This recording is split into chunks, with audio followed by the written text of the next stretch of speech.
All right, I want to talk about the last week of marathon training, my first week actually of marathon training.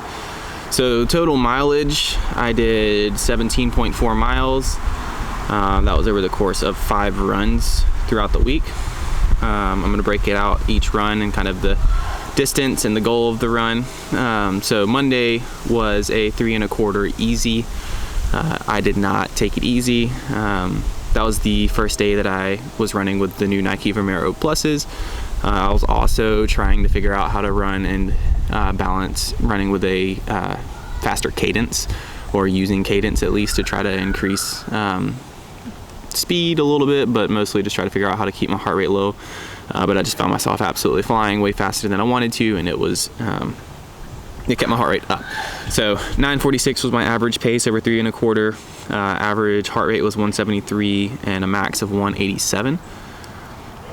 Tuesday was 4.5 long run. That was supposed to be Saturday. Saturdays are typically my long runs, but I was planning on running in a local 5K race, and so I wanted to switch out one of my speed workouts for the 5K race on Saturday. So Tuesday would have been a speed workout, but I switched that on Saturday. Instead, ran 4.5. I ran it at a 10:23 average pace, and then my average heart rate was 165 with a max of 181. And then Thursday, I ran 3.2 progression on track, and that was actually the first run I've been on in a while that I felt like I might be able to pick up the pace a little more than I think that I could.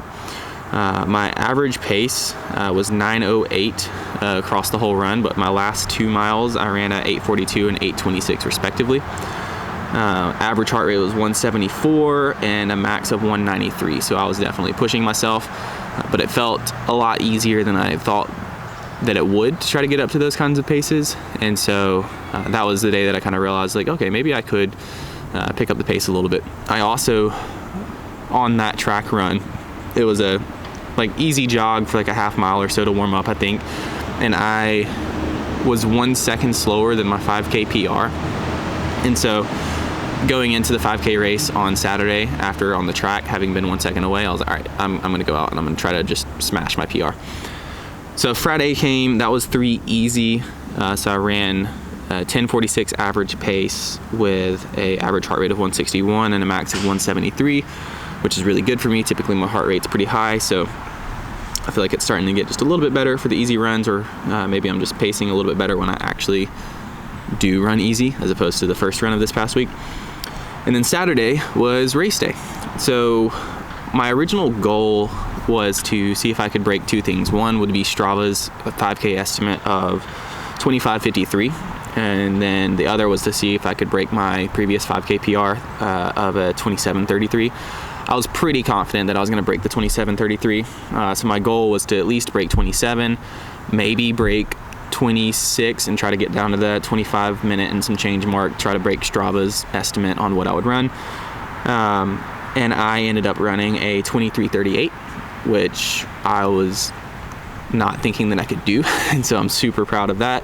Average pace of 7:36, and that is chip time and chip average pace.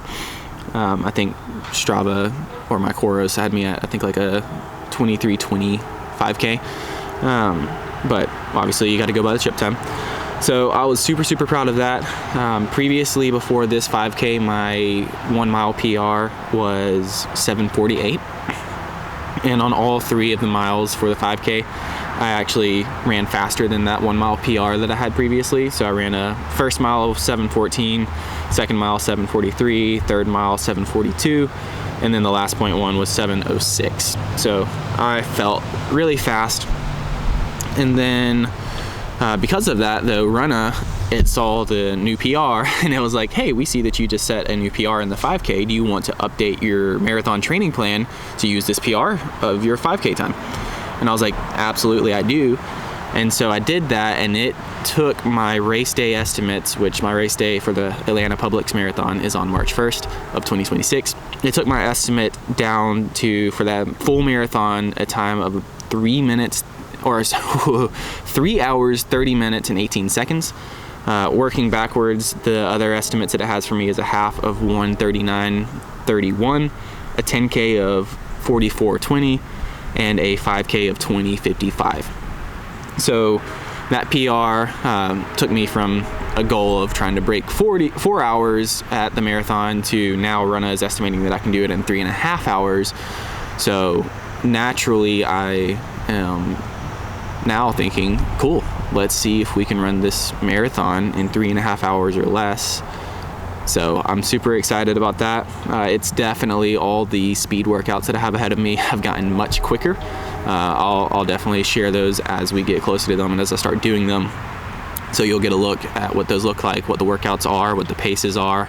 I'll give you all the full details on that. So stay tuned and that'll come along. But yeah, so now I am into week 2 of training for my marathon. So for those of you that are already subscribed, thank you so much. It means the world to me just to have anybody that wants to see what I'm doing and just to keep up with me, and any supportive comments I've read so far have just been amazing. Honestly, I kind of thought that putting these videos out that it wouldn't really land on anybody, you know, nobody would see them. I'd kind of just be archiving them for myself to be able to look back on one day. So the fact that anybody is seeing them, let alone engaging with them, has just been absolutely blowing my mind. So thank you guys so much who are already supporting me.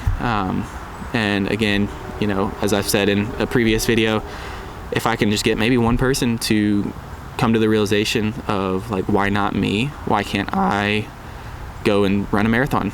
Then that'll be all worth it for creating this content, creating this channel. You know, it's exciting to think about the prospect of somebody else being in a similar position as me, where I was like, I would never consider running a marathon. To not only am I training for a marathon, but I've got a goal of now a 3.5 hour marathon, breaking 3:30. So I'm putting that out into the ether, which is crazy because now I got to actually try to meet up to those expectations. So if you want to follow along, I would love that. Would love to have you here. Thank you so much for tuning in, and I will catch you guys in the next one.